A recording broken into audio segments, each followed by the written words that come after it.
وہ کھانے پینے کی طاقت نہیں ہے، بلکہ ان کے پاس محبت رسول کی طاقت ہے جو انہیں لٹنے نہیں دیتی۔ ان کے پاس محبت رسول کی طاقت ہے کہ جو انہیں برباد ہونے نہیں دیتی، انہیں اجڑنے نہیں دیتی۔ بلکہ بغداد جب تباہ کیا گیا تھا تو کیا کوئی سوچ سکتا تھا کہ بغداد میں پھر اسلام کا بول بالا ہوگا؟ جب بغداد کو تباہ کیا گیا تھا، اور ہر وہ قوم تباہ کر دی جاتی ہے کہ جب ان کے سینوں میں مصطفیٰ کی محبت نہیں رہتی ہے، جن کے دل میں مصطفیٰ کی محبت نکل جاتی ہے، پھر وہ قوم برباد ہونے لگتی ہے۔ بغداد میں کیا ہوا کہ منگولوں کا قبضہ ہوا، بغداد میں منگولوں نے قبضہ کیا۔ اس ٹائم دور تھا، ہلاکو بادشاہ تھا، جام رحمت اللہ علیہ بغداد کی سرزمین پر تھے اور تمام تر مسلمان تھے۔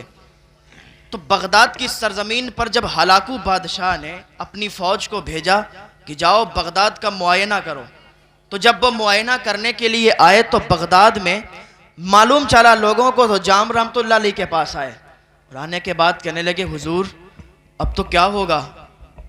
وہ ہلاکو بادشاہ نے لوگوں کو بھیجا ہے، اپنے سپاہیوں کو بھیجا ہے، وہ ہمیں جان سے مار دیں گے، ہمارے بچوں کو بھی قتل کر دیں گے، ہم کو جان سے مار دیں گے، ہم کو بچا لیجئے۔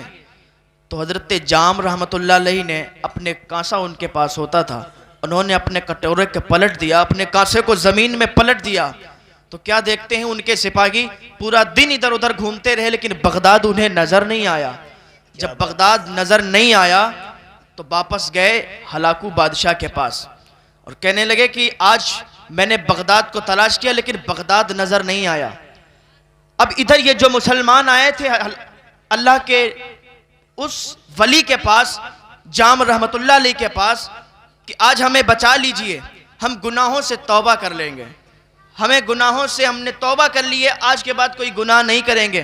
جب انسان پہ پڑتی ہے تو فوراً انسان توبہ کی طرف، خاموش رہو تھوڑی دیر کے لیے، یار تقریر کرتے ہوئے میرا بالکل من نہیں ہو رہا ہے، اس لیے کہ جب بالکل شانتی کا ماحول ہوتا ہے تو میں تقریر کرتا ہوں، اس لیے میرا ماحول ہی نہیں بن پا رہا ہے تقریر کرنے کا۔ تو تھوڑی دیر کے لیے اگر سننا ہے تو سن لو، ورنہ پھر میں بیٹھ جاؤں گا۔ ویسے بھی بہت لیٹ بول رہا ہوں، بہت دیر سے میں انتظار دیکھ رہا تھا کہ اب نمبر آئے گا، اب نمبر آئے گا۔ ماحول بن ہی نہیں پاتا ہے جب انسان سنتا نہیں صحیح سے۔ پڑھیں درود پاک، اللہم صلی علی سیدنا مولانا محمد مبارک وسلم، صلو علیہ الصلوۃ والسلام علیکہ یا رسول اللہ صلی اللہ تعالیٰ علیہ وسلم۔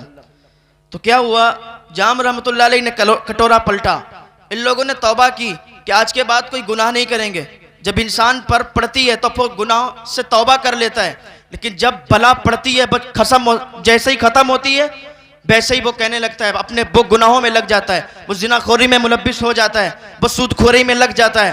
جیسے ہی جام رحمت اللہ علیہ نے کٹورا پلٹا تو چھپ گیا بغداد، پھر بغداد نظر نہیں آیا۔ تو جب واپس چلے گئے سپاہی تو پھر یہ اپنی اسی عیاشی میں لگ گئے، گناہوں پر لگ گئے۔ ابھی ترکی میں جب زلزلہ آیا تھا تو سارے لوگ، میں نے خود سنا تھا لوگوں کو، مسجد کے باہر آ کے امام صاحب سے کہتے امام صاحب نماز اذان پڑھ دیجئے، زلزلہ آنے والا ہے، زلزلہ آیا ہے۔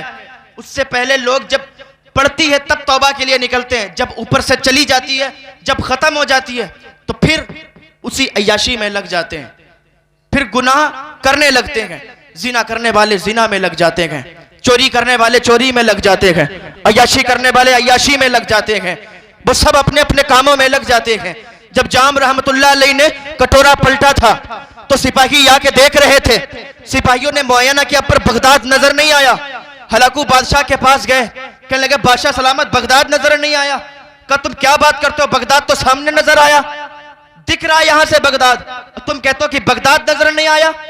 آخر کیوں نظر نہیں آیا تھا؟ کیونکہ اللہ کے ولی کی دعا تھی، اللہ کے ولی کی یہ طاقت تھی کہ اس نے کٹورے کو پلٹا تھا تو پورا بغداد کٹورے کے اندر سما گیا تھا۔ تو پھر یہ اپنی عیاشیوں میں جب لگے تو اس نے ادھر پھر دوسرے سپاہیوں کو بھیجا کہ جاؤ، یہ لوگ کہتے بغداد نظر نہیں آیا، جاؤ تم دیکھو بغداد نظر کیوں نہیں آیا، کہ یہ سچ کہتے ہیں۔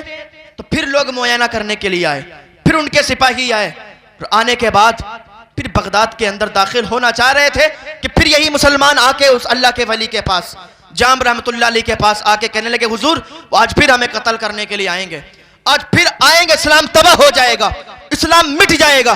لوگ یہ سمجھتے ہیں کہ اسلام مٹ جائے گا، اسلام تباہ ہو جائے گا، ظالم یہ نہیں سمجھتے تھے کربلا میں 3 دن حسین کو بھوکا رکھا، لوگ سمجھتے تھے کہ حسین بھوکا رہے گا تو اسلام مٹ جائے گا، اسلام ختم ہو جائے گا، لیکن انہیں معلوم نہیں تھا کسی کی اولاد میں ایک ایسا بچہ پیدا ہوگا جسے دنیا صابر کلیری کے نام سے جانے گی۔ جب 12 سال صابر بھوکا رہ کے لوگوں کو لنگر کھلا کے مر نہیں سکتا تو کربلا میں حسین 3 دن بھوکا رہ کے کیسے مر سکتا؟ نعرہ تکبیر، نعرہ رسالت، علماء اہل سنت، مسلک اعلی حضرت، مذہب اسلام، عظمت اسلام، سبحان اللہ بھائی سبحان کو اور کم کر دیجئے۔ تو آئے جام رحمت اللہ علیہ کے پاس، کہنے لگے وہ پھر آ رہے ہیں، ہم لوگوں کو قتل کر دیں گے۔ جام رحمت اللہ علیہ نے کیا کیا؟ پھر اپنا کاسا پلٹا، پھر اپنا کٹورا پلٹا، کہا آخر تم ایسا کیوں کر رہے ہو؟ تو انہوں نے کہا حضرت ہم پھر توبہ کرتے ہیں اپنے گناہوں سے کہ آج کے بعد ہم کوئی گناہ نہیں کریں گے، آج آپ کے ہاتھ پر تائب ہو جا رہے ہیں، کوئی بھی گناہ نہیں کریں گے، اپنے سارے گناہوں سے توبہ کرتے ہیں۔ جام رحمت اللہ علیہ کی ہاتھوں پہ سارے لوگوں نے توبہ کر لی۔ جب سب نے توبہ کر لی تو انہوں نے اپنے کٹورے کو پلٹ دیا۔ جب کٹورا پلٹا تو بغداد کٹورے کے اندر سما گیا۔ جب بغداد کٹورے کے اندر سمایا تو پھر بغداد چھپ گیا۔ ان لوگوں نے معائنہ کیا، چلے گئے ہلاکو بادشاہ کے پاس۔ جانے کے بعد کہنے لگے بادشاہ سلامت، آج ہم پھر گئے تھے، ہم نے بغداد کو اتنا تلاش کیا لیکن بغداد ہمیں نظر نہیں آیا۔ کہا تم کیا کہتے ہو؟ جو دو پہلے معائنہ کرنے کے لیے گئے تھے ہلاکو نے ان کو بھی قتل کر دیا، جو اس بار گئے تھے ان کو بھی قتل کر دیا۔ کہ اب معائنہ کرنے کے لیے نہیں بھیجیں گے، جنگ ہونے کے لیے جائے گی۔ لوگوں کو تلاش کیا، اپنے سپاہیوں کو بٹھایا کہ سب لوگ چلو اب ایک ایک مسلمان کے سر کو تن سے جدا کر دیں گے، ان کو کاٹ کے رکھ دیں گے، ان کو مار دیں گے۔ جب ہلاکو بادشاہ نے اتنا کہا تھا تو ان لوگوں کو پھر پتا چلا، ان لوگوں کو پتا چلا کہ آج پھر آئیں گے وہ لوگ، آج ان کا ارادہ الگ ہے۔ آج ان کا ارادہ ہے کہ وہ ہم کو مار دیں گے، آج ان کا ارادہ ہے کہ ہم کو قتل کر دیں گے۔ تو پھر جام رحمت اللہ علیہ کے پاس آئے، کہا جام رحمت اللہ علیہ سے کہا حضور آج پھر وہ لوگ آ رہے ہیں، ہم کو قتل کر دیں گے، ہم کو مار دیں گے، ہمارے بچے تباہ ہو جائیں گے، ہمارے بچے مر جائیں گے، آج ہم کو بچا لیجئے۔ جام رحمت اللہ نے اپنے کٹورے کو اٹھایا تھا، ابھی کٹورا اٹھا تھا کہ غیب سے آواز آئی کہ جام اب کٹورا مت اٹھانا، کیونکہ ایک قوم جب تک اس کو معاف کیا جاتا ہے، جب تک وہ تائب ہوتی رہتی ہے، توبہ کرتی رہتی ہے، لیکن اب ان کا گھڑا بھر چکا ہے، ان کا پاپ کا گھڑا بھر چکا ہے کہ ہر بار تیرے پاس آئیں گے اور یہ کہیں گے کہ وہ مارنے کے لیے آتے ہیں، مجھے بچا لو، تو تم کتنی بار انہیں بچاؤ گے؟ تو جب جام رحمت اللہ علیہ نے کٹورا پلٹنا چاہا تھا تو آواز آئی تھی کہ اب کٹورا مت پلٹنا، اس لیے کہ اب انہیں ہم نہیں بچائیں گے۔ غیب سے آواز آئی تھی، جام رحمت اللہ علیہ نے اپنے کٹورے کو نہیں پلٹا۔ ہلاکو بادشاہ آیا اپنی فوج کو لے کر، ایک ایک مسلمان کو سر سے جدا کر دیا، ایک ایک مسلمان کو کاٹ کے رکھ دیا۔ بغداد کے اندر کوئی ایسا نہیں تھا کہ اسلام کا نام لینے والا ہو، بغداد کے اندر کوئی اسلام کا نام لینے والا نہیں تھا، کوئی بھی یہ نہیں تھا کہ اسلام کا نام لیتا ہو۔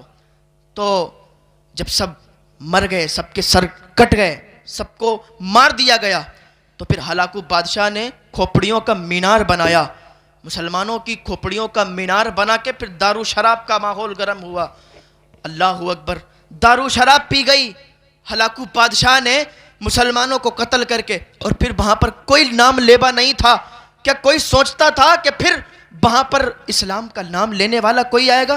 لیکن انہی منگولوں میں سے اللہ نے ایک کو ہدایت دی، اور انہی منگولوں میں سے ایک شہزادہ نکلا کہ جو تلواریں اسلام کے خلاف چلتی تھیں پھر وہی تلواریں اسلام کے ہت میں چلی گئیں اور پھر اسلام پھیلا گئے۔ سبحان اللہ سبحان اللہ۔ تو آج ہمارے سینوں سے مصطفیٰ کا عشق نکالنے کی کوشش کی جا رہی ہے۔ آج حضور کا عشق، علامہ اقبال نے بہت پہلے کہا تھا کہ 3 چیزوں کو یاد رکھ لینا، 3 چیزوں کو اگر تم نے اپنا لیا تو تم یہاں بھی کامیاب رہو گے، مرنے کے بعد وہاں بھی کامیاب رہو گے۔ 3 چیزیں علامہ اقبال نے دی تھی، 3 باتوں کو فالو کرنے کے لیے کہا تھا۔ مسلمانوں ذرا غور سے سن لینا، توجہ سے سن لینا۔ علامہ اقبال نے کہا تھا پہلی چیز یہ ہے کہ اگر تم چاہتے ہو کہ مصطفیٰ کی محبت کو تمہارے اور تمہارے بچوں کے سینوں سے زندگی بھر مرتے دم تک کوئی نہ نکال سکے، تو سب سے پہلا کام یہ کرنا کہ اپنی اولاد کی جب تربیت کرنا تو تو اپنے اولاد کو مصطفیٰ پر درود پڑھنا سکھانا، سبحان اللہ، اپنی اولاد کو مصطفیٰ پر درود پڑھنا سکھانا۔ آج تو ہر کوئی اپنی طرف بلاتا ہے، درود عقیدے کو صحت دیتا ہے، آج ہر کوئی اپنی طرف کھینچتا ہے، میں صحیح ہوں میری طرف آ جائیے، نہ جانے کتنے فرقے ہو گئے۔ میں صراحتاً کوئی بات نہیں، کنایتاً اکثر کہتا ہوں، الکنایۃ ابلغ من السری، کہتے ہیں کہ ایک بات یہ ہے کہ پہلی بات کہ اپنے بچوں کو مصطفیٰ پر درود پڑھنا سکھانا۔ جب تمہارا بچہ مصطفیٰ پر درود پڑھے گا تو اسے مصطفیٰ سے پیار ہو جائے گا، انشاءاللہ، اس کے سینے میں مصطفیٰ کی محبت آ جائے گی، اور عقیدہ صحت دیتا ہے یہ درود۔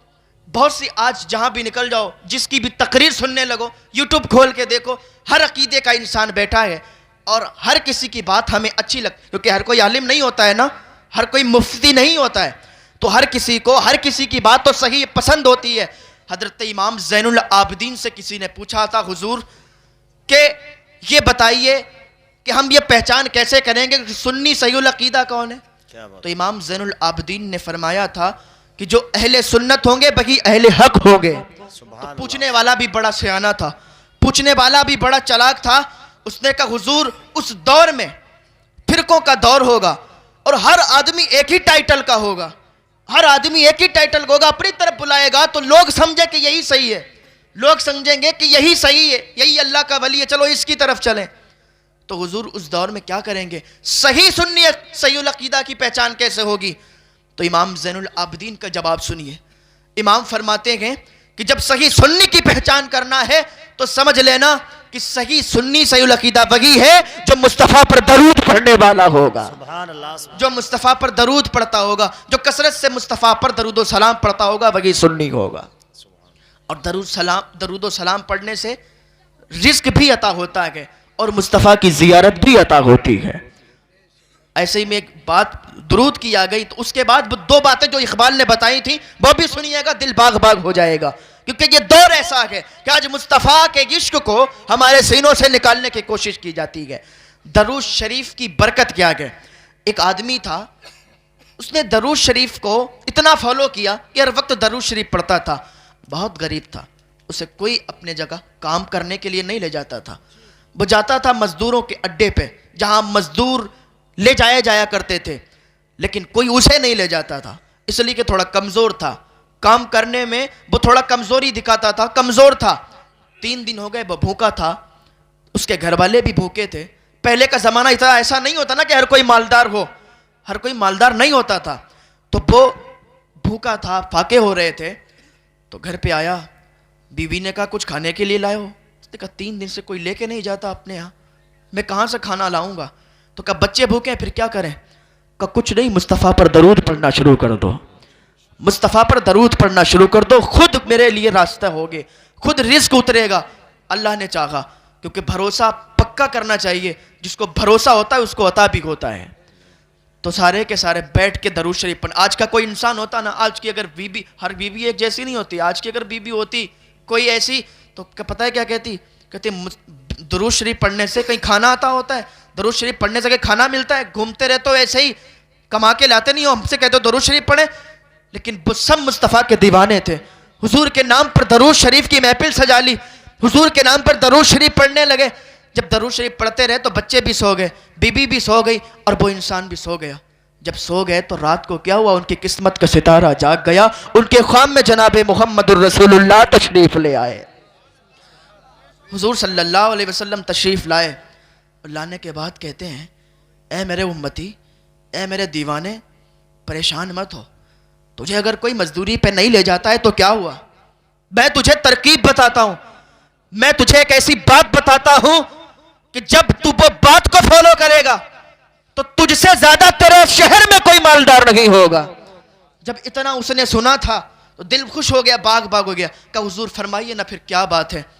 کہا بات یہ ہے کہ فلاں شہر میں جانا، فلاں شہر میں ایک یہودی رہتا ہے، اس یہودی کے پاس جا کے تو صبح کو کہنا کہ میرے خواب میں مصطفیٰ آئے تھے، میرے خواب میں مصطفیٰ آئے تھے اور حضور نے ایک پیغام دیا تھا کہ وہ پیغام اس کو سنانا، تو وہ تجھے اتنا عطا کر دے گا، اتنا تجھے دے دے گا کہ تو اتنا امیر ہو جائے گا کہ تیرے شہر میں تجھ سے زیادہ کوئی امیر نہیں ہوگا۔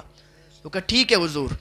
وہ صبح اٹھا بہت خوش تھا کہ آج جائیں گے اور جا کے وہاں پر اسے بتائیں گے تو آج ہمارے بچوں کے لیے کھانے کا انتظام ہو جائے گا.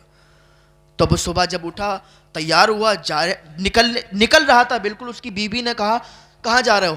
کہا تمہیں پتہ نہیں میرے خواب میں مصطفیٰ آئے تھے, حضور آئے تھے اور یہ بات بتائی. کہا ٹھیک ہے, تو تمہاری بات کو کیسے مانے گا؟ اور تمہاری بات کو کیسے مانے گا کہ تمہارے خواب میں مصطفیٰ آئے تھے؟ کہا بات تو تیری صحیح ہے, کوئی بات نہیں. پھر مایوس ہو گیا اور پھر رات کو سویا تو پھر اس کے خواب میں جناب محمد الرسول اللہ آئے. اور جب آنے کے بعد کہتے تو گیا نہیں. کہا حضور جاتا کیسے؟ اگر وہ پوچھ لیتا کہ تو کیسے آیا, تو نے بات کیا ہے, تو میں کیا بتاتا؟ کہا میں نے تجھے بتایا نہیں تھا. کہا حضور کیا بتاؤں گا؟ کہا اتنا بتا دینا کہ جو تو نے دعا مانگی تھی اور دعا تیری قبول ہو گئی ہے. اس نے صرف رات کی تنہائی میں, رات کے سناٹے میں دعا کی تھی, اور وہ اس کے علاوہ کوئی نہیں جانتا ہے. جب تو اسے بتائے گا جا کے تو وہ تجھے اتنا عطا کر دے گا کہ تو خوش ہو جائے گا. کہ حضور ٹھیک ہے. وہ صبح ہوا, نہایا, اطمینان سے تیار ہوا اور خوشی خوشی اس کے پاس چلا گیا. جانے کے بعد دروازے پر کھڑا ہو گیا, دربان کھڑے تھے. کہا کہاں جا رہے ہو؟ کہا مجھے اس انسان سے ملنا ہے. کہا ٹھہرو.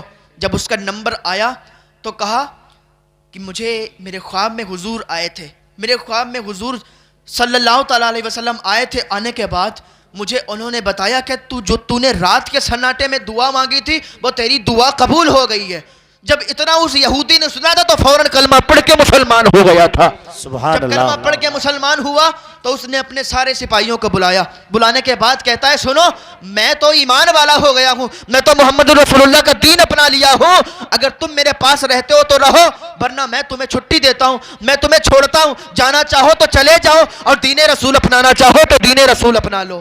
جب اتنا کہتا ہے نا وہ چونک جاتا ہے, یار میں نے تو صرف اتنی بات کہی تھی کہ میرے خواب میں حضور آئے تھے اور حضور نے کہا تھا اس کی دعا قبول ہو گئی, تو بات کیا ہے؟ یہ کلمہ پڑھ کے فوراً مسلمان ہو گیا اور اپنے سپاہیوں سے بھی کہتا ہے کہ تم بھی مسلمان ہو جاؤ. ادھر اس کی بیٹی آئی, بیٹا آیا, بہو آئی, وہ بھی کلمہ پڑھ کے مسلمان ہو گئی.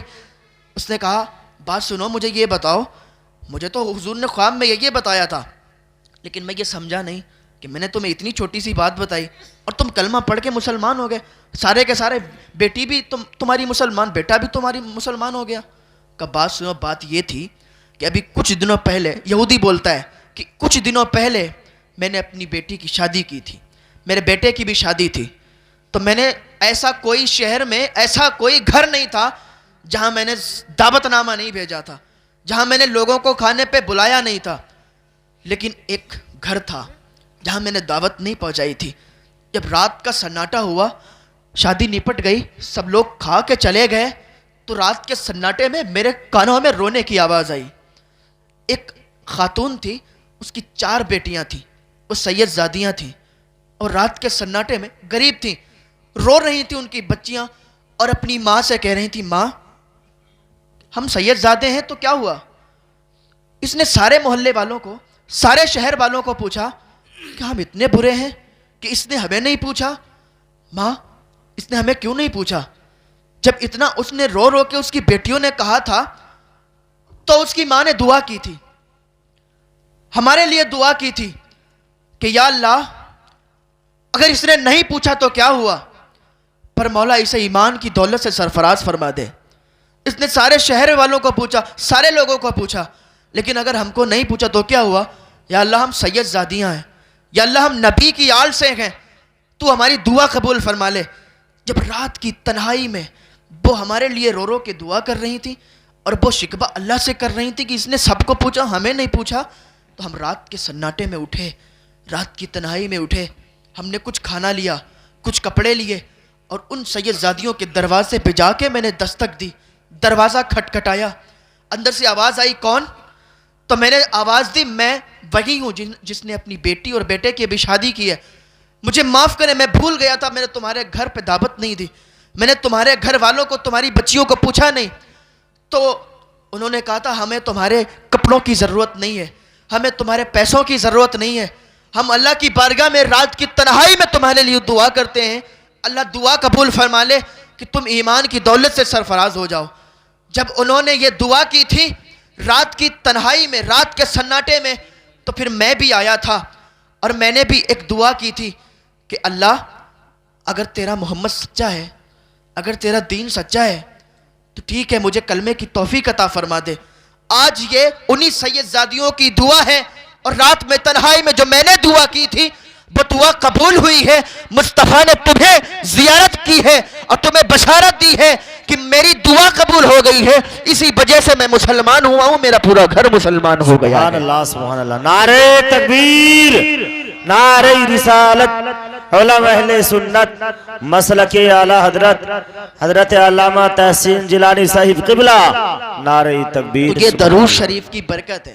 درود شریف کا اہتمام اگر کوئی کرنے لگے، دنیا کی ہر دعا اگر آپ کرو گے تو آپ کو اندازہ نہیں ہے کہ وہ قبول ہوگی یا نہیں ہوگی، لیکن درود شریف ایک ایسی دعا ہے کہ جب کی جاتی ہے تو فوراً اللہ کی بارگاہ میں قبول ہو جاتی ہے، فوراً یہ دعا قبول ہو جاتی ہے۔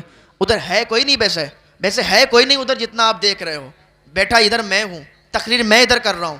علامہ اقبال نے کہا تھا 3 باتوں کو، پہلی بات یہ ہوگی کہ اپنے بچوں کو اگر مصطفیٰ کی محبت کو ان کے سینے میں منتقل کرنا ہے تو اپنے بچوں کو درود شریف پڑھانا ہوگا، درود شریف سکھانا ہوگا۔ تو دوسری بات علامہ اقبال نے بتائی تھی، دوسری بات یہ ہے کہ اگر تم اپنے بچوں کے سینوں میں مصطفیٰ کی محبت کو منتقل کرنا چاہتے ہو تو دوسری بات کو فالو کرو۔ دوسری بات یہ ہے کہ اپنے بچوں کو سیرت مصطفیٰ پڑھاؤ، اپنے بچوں کو سیرت مصطفیٰ سکھاؤ۔ اس لیے کہ تاریخ لکھنے والے تاریخ بیان کرتے ہیں، لیکن سیرت بیان کرنے والے سیرت میں ایک ایک لفظ، ایک ایک جز بیان کرتے ہیں۔ اگر مصطفیٰ کی محبت کو لوگوں کے سینے میں منتقل کرنا ہے تو پھر سیرت مصطفیٰ اپنے بچوں کو سکھا دو۔ بلاغت سے پہلے جب بچہ بالغ ہو جائے نا، اس سے پہلے مصطفیٰ کی سیرت کو بچوں کو سکھا دو، بچوں کو پڑھا دو۔ ایک مرتبہ حضور بیٹھے تھے تو پانی پی رہے تھے، اماں عائشہ پانی پی رہی تھی، ادھر دیکھ لو یار تھوڑی دیر بولوں گا۔ اماں عائشہ پانی پی رہی تھی تو حضور نے فرمایا کہ عائشہ مجھے بھی پیاس لگی ہے، تھوڑا پانی مجھے بھی دے دو۔ تو اتنا کہا تھا تو عائشہ رضی اللہ تعالیٰ عنہ نے پانی بچا دیا تو حضور پانی پینے لگے۔ اب یہ دیکھیں سیرت دیکھیں حضور کی، اور حضور کا پیار دیکھیں اپنی بیوی کے لیے۔ پانی پینے لگے تو پوچھنے لگے عائشہ ذرا یہ بتاؤ کہ تم نے ہونٹ کہاں پہ لگائے تھے؟ جہاں پر تم نے ہونٹ لگائے تھے میں وہیں سے ہونٹ لگا کے پانی پینا چاہتا ہوں۔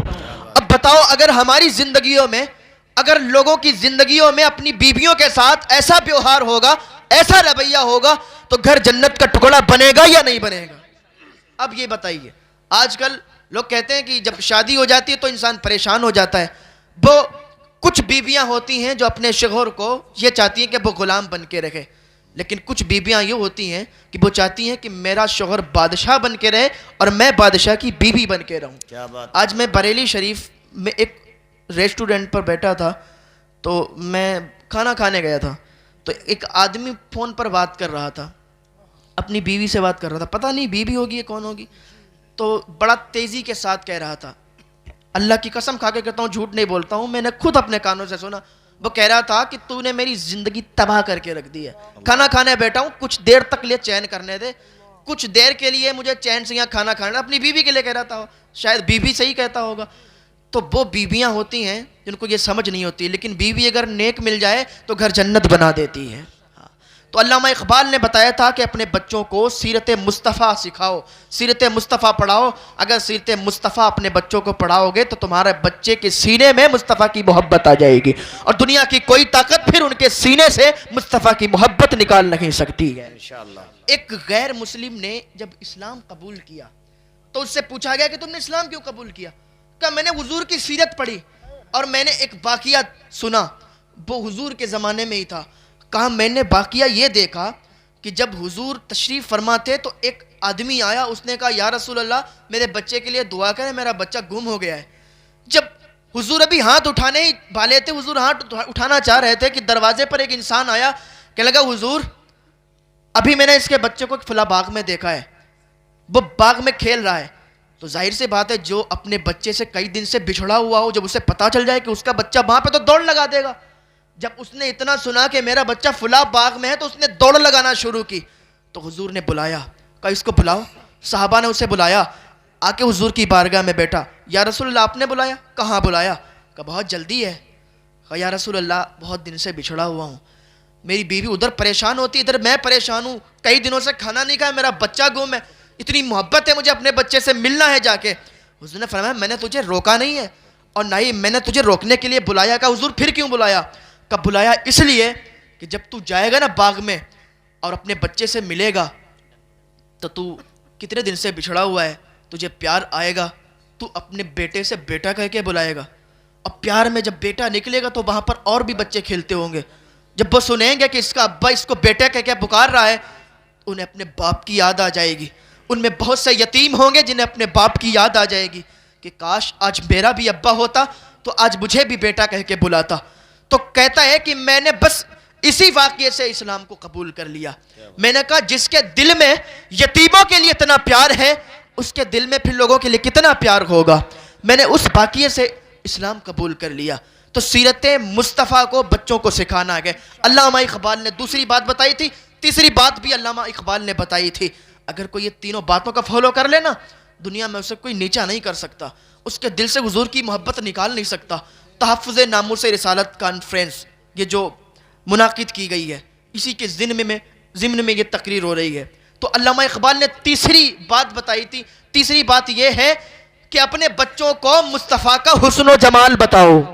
اپنے بچوں کو جب مصطفیٰ کا حسن و جمال بتاؤ گے کہ مصطفیٰ کا چہرہ کیسا تھا, مصطفیٰ کی آنکھیں کیسی تھیں, مصطفیٰ کی زلفیں کیسی تھیں, تو انہیں مصطفیٰ سے پیار ہو جائے گا. اور جب انہیں مصطفیٰ سے پیار ہوگا تو کوئی طاقت انہیں پھر مصطفیٰ سے الگ نہیں کر سکتی ہے, ان کے سینوں سے مصطفیٰ کی محبت نکال نہیں سکتی ہے. یہ علامہ اقبال نے بتایا تھا ان تین چیزوں کو. تو اس کے عنوان سے ایک بات آپ کو بتاؤں کہ حضور صلی اللہ علیہ وسلم کے وصال کے 100 سال کے بعد ایک صحابی ہیں ابو طفیل, جو حضور کے وصال کے 100 سال کے بعد یہ زندہ رہے. اور ایک دن جب حج کا موسم تھا تو یہ اسی جگہ گئے اور حج کے موسم میں اونچے ٹیلے پر کھڑے ہو گئے اور لوگوں کو متوجہ کر کے کہنے لگے, لوگوں میں تمہیں یہ نہ بتاؤں کہ آج کائنات میں کوئی ایسا شخص نہیں ہے جس نے مصطفیٰ کا چہرہ دیکھا ہو میرے علاوہ, ایسا کوئی شخص نہیں ہے. ارے مجھ جیسا نکما انسان آج جہاں بھی جاتا ہے حضور کا بیان, حضور کی سیرت, حضور کا نام محمد کی یہ برکت ہوتی ہے کہ اس نکمے کو کہاں سے کہاں لا کے کھڑا کر دیا. اور محبت اتنی ہوتی ہے کہ لوگ ہاتھ چومنے لگتے ہیں. تو مجھ نکمے کی جب اتنی عزت ہوتی ہے تو جس نے مصطفیٰ کا چہرہ دیکھا ہوگا پھر اتنی اس کی کتنی عزت ہوتی ہوگی. جب اس نے کھڑے ہو کے کہا تھا اس صحابی رسول نے کہ کائنات میں میرے بعد ایسا کوئی شخص نہیں ہے آج کے دور میں جس نے مصطفیٰ کا چہرہ دیکھا ہو. جب اتنا کہا تھا تو لوگ سمٹ کے آنے لگے, جمع ہو گئے, بھیڑ لگ گئی اور کہنے لگے, لوگوں نے یہ نہیں پوچھا حج کا موسم ہے تو یہ بتائیے کہ حضور نے حج کیسے کیا تھا, حضور نے طواف کیسے کیا تھا, حضور نے کیا کیا تھا کیا نہیں. تو جب لوگ آئے تو کہنے لگے تم نے مصطفیٰ کا چہرہ دیکھا تو مجھے یہ بتاؤ کہ پھر مصطفیٰ کا چہرہ کیسا تھا, مصطفیٰ کا چہرہ کیسا تھا. کہ سنو مصطفیٰ کا چہرہ کیسا تھا. مصطفیٰ کا چہرہ بڑا چمکدار تھا, مصطفیٰ کا چہرہ بڑا سفید تھا, لوگ دیکھتے تھے تو ان کا دیوانے ہو جایا کرتے تھے. اور حسان بن ثابت کہتے ہیں جب میں مصطفیٰ کو دیکھتا تھا, جب مصطفیٰ کے حسن و جمال کو دیکھتا تھا تو اپنے ہاتھوں کو اپنی آنکھوں پر ایسے رکھ لیا کرتا تھا, اپنے انگلیوں کو بیچ سے دیکھا کرتا تھا کہ کہیں مصطفیٰ کا حسن, مصطفیٰ کے حسن و جمال کی وجہ سے میری آنکھوں کی بینائی نہ چلی جائے. مصطفیٰ کا حسن تو ایسا تھا. ابو طفیل بیان کرتے ہیں کہ ان کا سینہ اور پیٹ برابر تھا. انہوں نے اپنے انداز میں بیان کیا. اور میں آپ کو بتاؤں اس مصطفیٰ کا چہرہ اور مصطفیٰ کا حسن کیسا تھا. معبد کے گھر سے جب حضور گزرے تھے, صدیق اکبر رضی اللہ تعالیٰ عنہ بھی ساتھ تھے, تو بھوک لگی تو معبد کے گھر حضور صلی اللہ علیہ وسلم کے ساتھ صدیق اکبر تھے. صدیق اکبر نے کہا کہ تمہارے گھر کچھ ہے کھانے پینے کے لیے؟ اس نے کہا آج میرے گھر کچھ بھی نہیں ہے. اور یہ جو بھی ادھر سے گزرتا تھا یہ سب کو کھلاتی تھیں, پلاتی تھیں, سب کی دیکھ بھال کرتی تھیں, یہ مہمان نوازی کیا کرتی تھیں. لیکن ابھی انہوں نے کلمہ نہیں پڑھا تھا, ابھی انہوں نے مصطفیٰ کو دیکھا بھی نہیں تھا. لیکن آج ان کے دروازے سے کوئی آنے والا عام انسان نہیں تھا, بلکہ وہ تھا کہ جس کے صدقے میں پوری کائنات کو بنایا گیا ہے. تو حضور جب ادھر سے گزرے تو بھوک لگی. صدیق اکبر نے پوچھا کیا تمہارے گھر بھی کچھ ہے؟ کہا ہاں ہمارے گھر تو کچھ نہیں ہے. کہا کوئی کچھ بھی نہیں. کہا ایک بوڑھی اور لاغر کمزور بکری ہے لیکن وہ بھی دودھ نہیں دیتی ہے, اس نے بھی دودھ دینا بند کر دیا ہے. کہا اچھا ایسی بکری ہے تو لاؤ ذرا سامنے. جب وہ بکری لائی گئی تو حضور کی بارگاہ میں صدیق اکبر نے عرض کیا کہ حضور یہ ایک بوڑھی اور لاغر کمزور بکری ہے, اس کے علاوہ ان کے ہاں کچھ بھی نہیں ہے.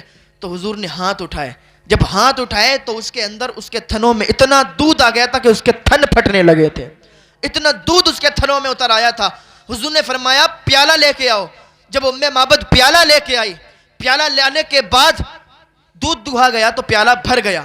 کہ دوسرا برتن لاؤ, دوسرا برتن بھی بھر گیا, یہاں تک کہ ام معبد کے گھر جتنے برتن تھے وہ دودھ سے بھر گئے تھے اور جتنے لوگ تھے وہ دودھ سے سیراب ہو گئے, پھر بھی دودھ ختم نہیں ہوا تھا. تو ام معبد کے گھر کے برتن دودھ سے بھر گئے. حضور نے بھی دودھ پیا, صحابی نے بھی دودھ پیا, سب نے دودھ پیا اور وہ چلنے لگے. جب چلنے لگے تو تھوڑی دیر کے بعد ام معبد کا شوہر آیا. ابو معبد جب گھر پہ آیا تو کہنے لگا آج گھر کا حلیہ عجیب لگ رہا ہے, آج گھر میں خوشبو عجیب ہے, آج گھر تو مہک رہا ہے, کیا تم نے کوئی پرفیوم چھڑکا ہے, تم نے کوئی عطر چھڑکا ہے؟ کہ آج ہم نے عطر نہیں چھڑکا, کوئی پرفیوم نہیں چھڑکا.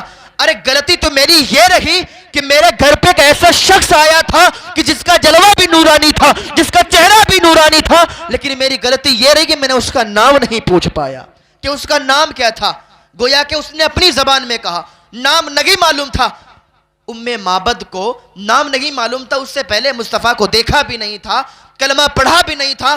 انہوں نے اپنی زبان میں کہا تھا کہ مبارک آیا تھا, مبارک آیا تھا. جس کے آنے سے گھر مبارک ہو گیا تھا تو مبارک گھر پہ آیا تھا.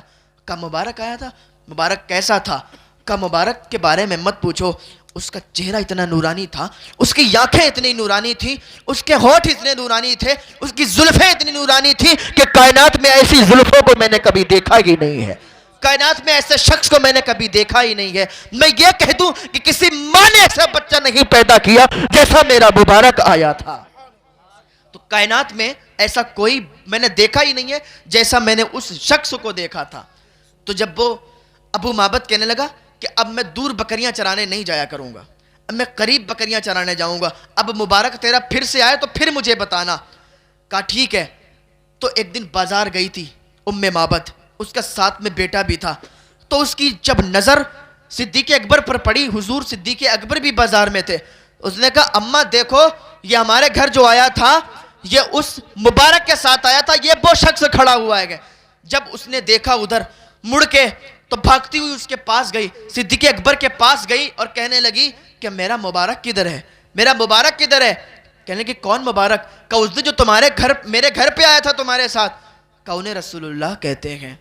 کہا رسول اللہ کہتے ہیں. کہا وہ کدھر ہیں؟ کہا چلو ان کے پاس. ام معبد گئی تھی, ام معبد گئی حضور کے گھر اور قدموں پہ کلمہ پڑھ کے مسلمان ہو گئی. جب واپس آئی تھی تو زبان پر یہی جاری تھا کہ یہ ناز یہ انداز ہمارے نہیں ہوتے, جھولی میں اگر ٹکڑے تمہارے نہیں ہوتے, ملتی نہ اگر بھیک حضور آپ کے در سے, اس ٹھاٹ سے مگتوں کے گزارے نہیں ہوتے.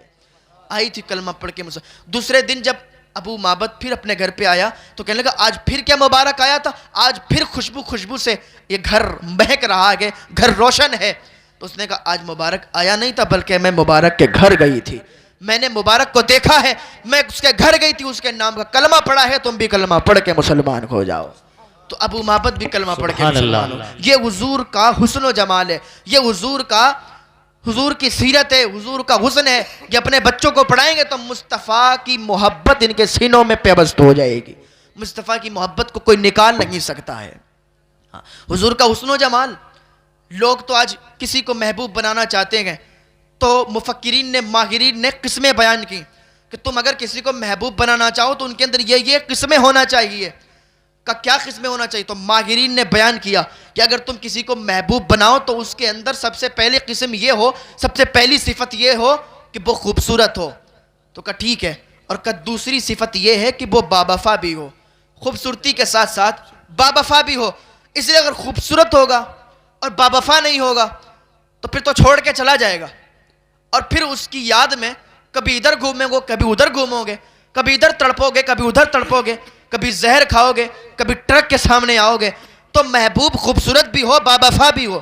اور تیسری صفت بیان کی کہ محبوب طاقتور بھی ہو. کہ اگر طاقتور نہیں ہوگا تو تمہیں بچا بھی نہیں سکتا. جب تمہیں جو اپنے آپ خود نہیں بچ سکتا تو تمہیں کیا بچائے گا؟ تو طاقتور بھی ہونا چاہیے.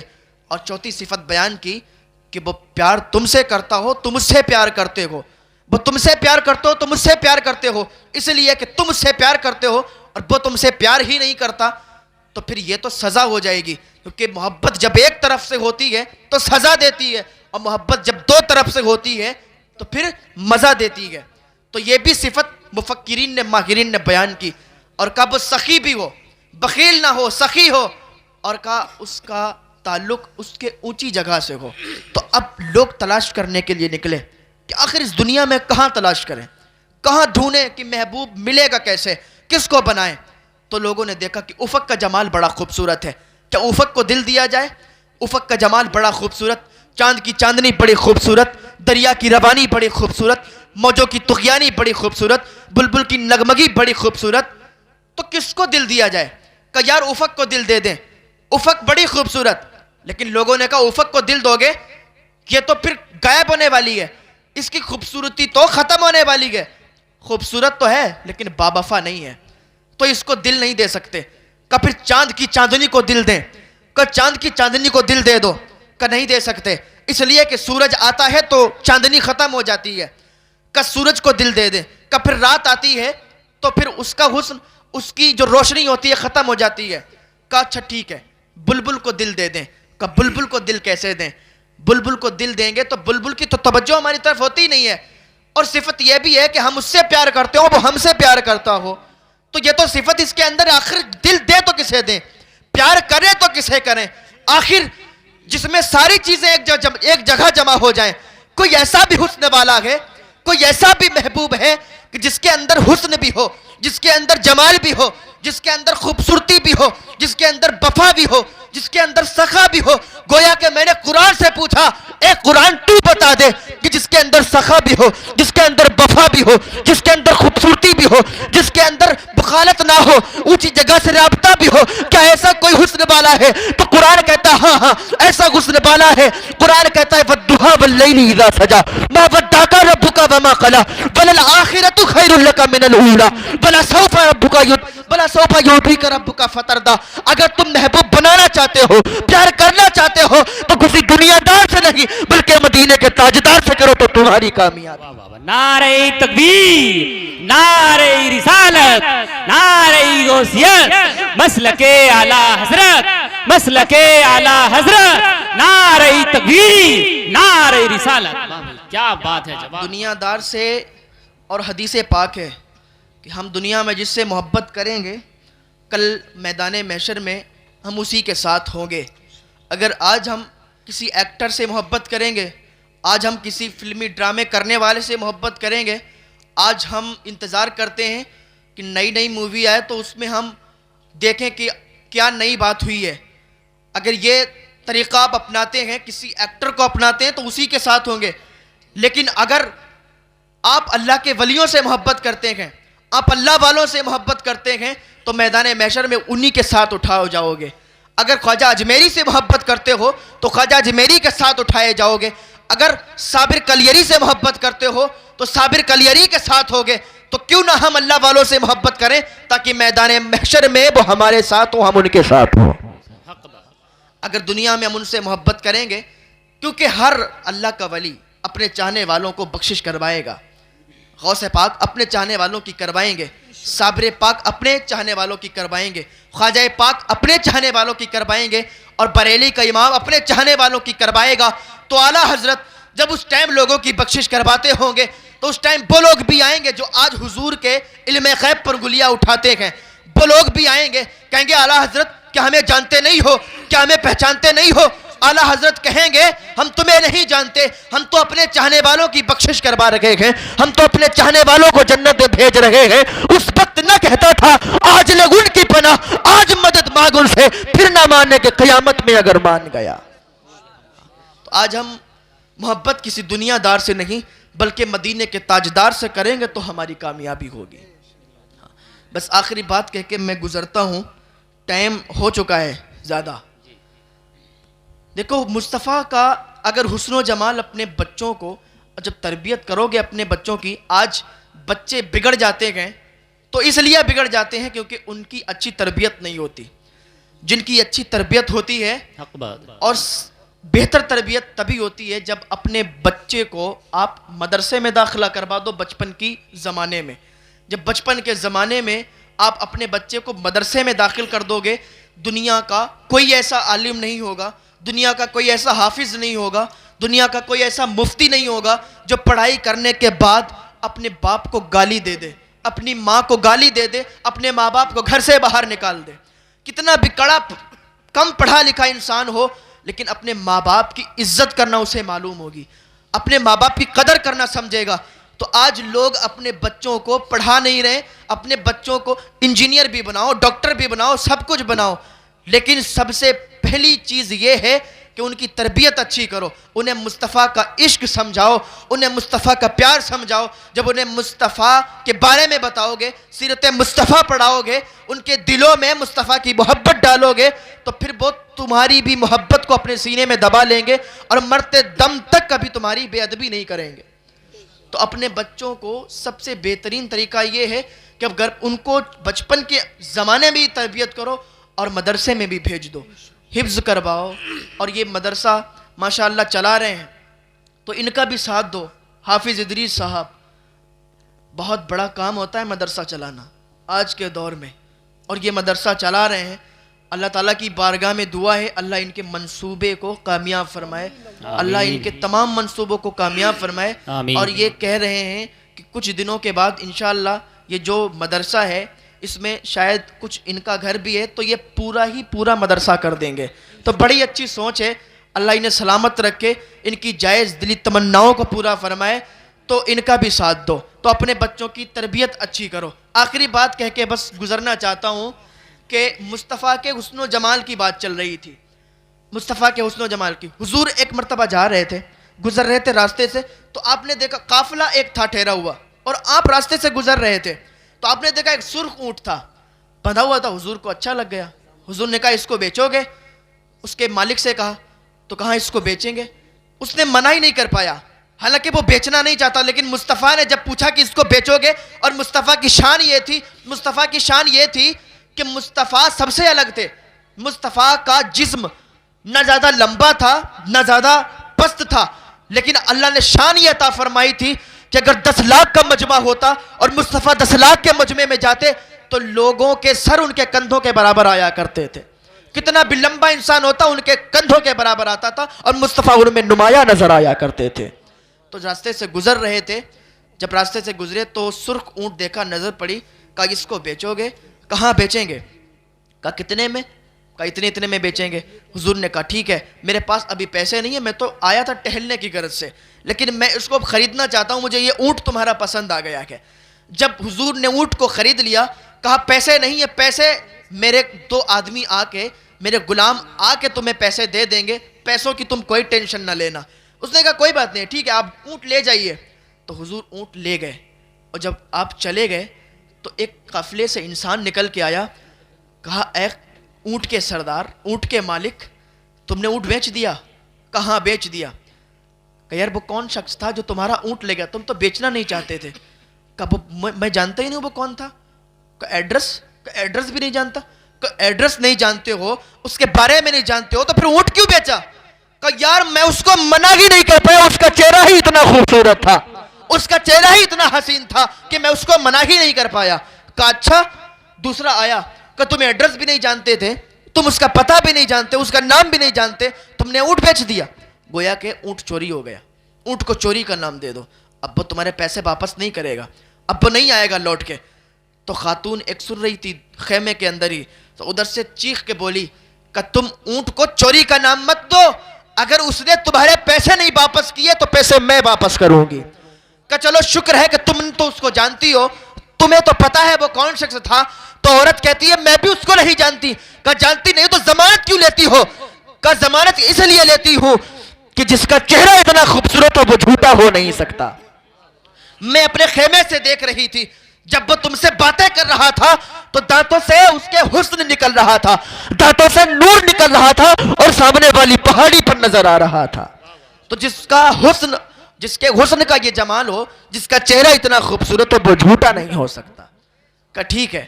ابھی یہ باتیں چل ہی رہی تھیں کہ 2 صحابی رسول آئے, کچھ کھجوریں بھی لائے تھے اور پیسے بھی لائے تھے. لانے کے بعد انہوں نے اس کو دے دیا کہ یہ اپنے بانٹ لو کھجوروں کو, اور یہ پیسے رکھ لو. اس نے کہا پیسے؟ اب پیسے کون لیتا ہے؟ کہا پیسے رکھ لو. کہا پیسے اب نہیں لیں گے. کہا پھر؟ کہا اب تو اس کو کلمہ پڑھا کے مسلمان کروا دو. کہا ٹھیک ہے. گئے حضور کی بارگاہ میں اور سارے کے سارے حضور کے قدموں پر کلمہ پڑھ کے مسلمان ہوتے ہیں, اور مسلمان ہونے کے بعد جب باہر نکلتے ہیں تو لپے بگی ترانہ ہوتا ہے, گویا کہ وہ اپنی زبان میں کہتے ہیں کہ ناز یہ انداز ہمارے نہیں ہوتے, جھولی میں اگر ٹکڑے تمہارے نہیں ہوتے, ملتی نہ اگر بھیک حضور آپ کے در سے, اس ٹھاٹ سے مگتوں کے گزارے نہیں ہوتے, اس ٹھاٹ سے مگتوں کے گزارے نہیں ہوتے. جب اسلام بہت تیزی کے ساتھ پھیل رہا تھا مکہ میں, تو ابو جہل جس کا بہت اچھا دوست تھا یمن کے اندر, تو اس نے خط لکھا تھا کہ آج مکہ میں بہت تیزی کے ساتھ اسلام پھیل رہا ہے, کوئی محمد ہے جو اسلام کو تیزی کے ساتھ پھیلا رہا ہے, لوگ اس کے پاس آتے ہیں, اس کا حسن و جمال ایسا ہے کہ اس کا حسن و جمال دیکھ کے وہ اس کے دیوانے ہو جاتے ہیں. ابو جہل جو حضور کا دشمن تھا, وہ خط لکھتا ہے یمن کے ایک حبیب بن مالک کو خط لکھتا ہے, جو بہت بڑا رئیس تھا وہاں کا. تو اس نے خط دیکھا, کہا اچھا ایسا شخص ہے جو نیا دین لایا ہے اور سارے لوگ اس کے دیوانے ہوتے جا رہے ہیں, چلو میں آتا ہوں, ایک میٹنگ رکھتا ہوں. حبیب بن مالک آیا, اس نے ایک میٹنگ رکھی. مکے کے بڑے بڑے کافر جمع تھے, بڑے بڑے کافر آئے تھے, اس میٹنگ میں شامل تھے. تو حضور کی بارگاہ میں ایک شخص آیا, کہا چلو تمہیں ابو جہل نے بلایا ہے. وہ میٹنگ رکھی گئی ہے, یمن سے حبیب بن مالک آیا ہے, ابو جہل کا دوست ہے. تو حضور نے کہا ٹھیک ہے. حضور کی ایک شان یہ بھی تھی کہ حضور جس مجلس میں چلے جاتے تھے, آج لوگ کہتے ہیں کہ اگر ہم ہنس کے بات کریں گے, اگر ہم مسکرا کے بات کریں گے تو ہمارا روب و دبدبہ ختم ہو جائے گا. ایسا نہیں ہے. پھر حضور کے روب و دبدبہ کے بارے میں کیا کہیں گے, حضور تو مسکرا کے بات کرتے تھے, اور ایسے مسکراتے تھے کہ نور سامنے والی پہاڑیوں پر نظر آیا کرتا تھا. جب حضور مجلس میں داخل ہوا کرتے تھے تو کوئی کسی کی ہمت نہیں ہوتی تھی کہ حضور کے سامنے بات کرے. جب حضور اس مجلس میں گئے تو سب کے سب خاموش ہو گئے, منہ لٹکا کے نیچے بیٹھ گئے. حضور نے تھوڑی دیر کے بعد فرمایا, آخر مجھے بلایا کس بات کے لیے ہے, مجھے کیوں بلایا گیا ہے؟ تم سارے کے سارے چپ بیٹھے ہو, جب تم سارے کے سارے چپ بیٹھے رہو گے تو بات کیسے پتہ چلے گی؟ جب اتنا حضور نے فرمایا تو حبیب بن مالک نے ایک الگ انداز میں, نرمی والے انداز میں کہا کہ میں نے یہ سنا ہے آپ نیا دین لے کے آئے ہیں, میں نے یہ سنا ہے کہ آپ لوگوں کو اپنی طرف بلا رکھے ہیں. حضور نے فرمایا بے شک یہی دین سچا ہے اور یہی مذہب سچا ہے, میں اللہ کا نبی ہوں اور دین اسلام لے کے آیا ہوں. حبیب بن مالک نے کہا اچھا, اور جو نبی آئے تھے وہ معجزے لے کے آئے تھے, کہا تم بھی کوئی معجزہ لے کے آئے ہو؟ حضور نے فرمایا کیا دیکھنا چاہتا ہے؟ کہا میں 2 معجزے دیکھنا چاہتا ہوں. کہا کیا 2 معجزے دیکھنا چاہتا ہے؟ کہا پہلا معجزہ یہ دیکھنا چاہتا ہوں کہ آپ آسمان میں کوئی معجزہ دکھائیں, اور دوسرا معجزہ یہ دیکھنا چاہتا ہوں کہ میں کیا سوچتا ہوں یہ بھی بتائیں. کہ 2 معجزے. حضور نے اس کا ہاتھ پکڑا, صفا پہاڑی پر لے گئے, اور صفا پہاڑی پر لے جانے کے بعد حضور نے فرمایا بتا کیا دیکھے گا؟ کہا یہ جو چاند چمک رہا ہے نا, چاند بہت تیزی کے ساتھ چمک رہا تھا. کہا یہ جو چاند چمک رہا ہے اس کے 2 ٹکڑے کر دو. حضور نے اپنی انگلی کا اشارہ کیا, جب انگلی کا اشارہ کیا تھا تو چاند کے 2 ٹکڑے ہو گئے تھے, ایک صفا پہاڑی کے ادھر چلا گیا تھا, دوسرا صفا پہاڑی کے ادھر چلا گیا تھا. اعلیٰ حضرت کی نظر جب اس پر پڑی تو پکار اٹھتے ہیں کہ چاند الٹے پاؤں پلٹے, کہ سورج الٹے پاؤں پلٹے, چاند اشارے سے ہو چاک, اندھے نجدی دیکھ لے قدرت رسول اللہ کی, اندھے نجدی دیکھ لے قدرت رسول اللہ کی. جب حضور نے چاند کے 2 ٹکڑے کیے تو سمجھ گیا کہ بات تو ہے اس میں کچھ, لیکن آخری بات یہ پوری ہو جائے تو پھر میں ان سے پوچھوں. کہا میرے 2 معجزے تھے, ایک معجزہ تو آپ نے پورا کر دیا, لیکن دوسرا معجزہ یہ بتائیے آپ کہ میں سوچتا کیا ہوں, میرے دل میں کیا ہے؟ حضور نے فرمایا دوسری بات تو یہ سوچتا ہے, تیرے دل میں یہ ہے کہ تیری ایک بیٹی ہے, اس کے پیر اپاہج ہے, وہ چل نہیں سکتی, اپاہج بیٹی ہے, تو یہ چاہتا ہے کہ میری بیٹی ٹھیک ہو جائے. جب حضور نے اتنا سنا تھا, حضور نے جب اتنا کہا تو وہ قدموں پہ گر گئے اور کلمہ پڑھ کے مسلمان ہو گیا. کہا جس کی باتوں میں اتنی سچائی ہے, جو دلوں کے راز جانتا ہے, آسمانوں میں بھی چاند کو 2 ٹکڑے کر دیا کرتا ہے, تو ضرور اس میں ایک بات ہے, اور یہ جھوٹا نہیں ہو سکتا، اس لیے میں اس کے قدموں پہ گر کے کلمہ پڑھ کے مسلمان ہوتا ہوں۔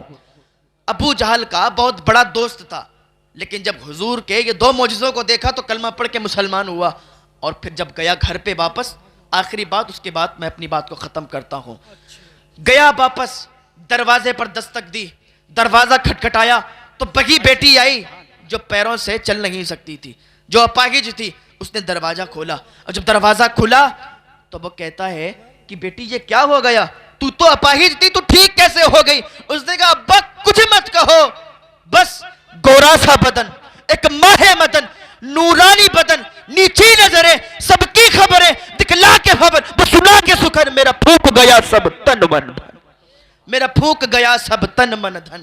ابا میں نے خواب میں دیکھا تھا، ایک سفید چہرے والا، ایک نورانی جلوے والا آیا تھا، اس نے مجھ سے کہا تھا بیٹی تیرا باپ مکے میں کلمہ پڑھ کے مسلمان ہوتا ہے، تو یہاں کلمہ پڑھ کے مسلمان ہو جا تو ٹھیک ہو جائے گی۔ آپ نے مکے میں پڑھا تھا، میں نے یہاں پڑھ لیا، اس نے میرے سر پہ ہاتھ رکھا تھا، میں شفا یاب ہو گئی، میں ٹھیک ہو گئی۔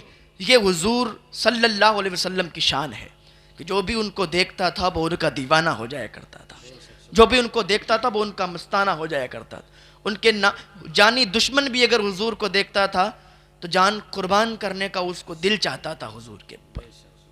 تو یہ اپنے بچوں کو اقبال کی 3 باتوں کو یاد رکھنا۔ پہلی بات، اپنے بچوں کو اگر تمہیں مصطفیٰ کی محبت کو منتقل کرنا ہے ان کے سینوں میں تو اپنے بچوں کو درود و سلام پڑھنا سکھانا ہوگا۔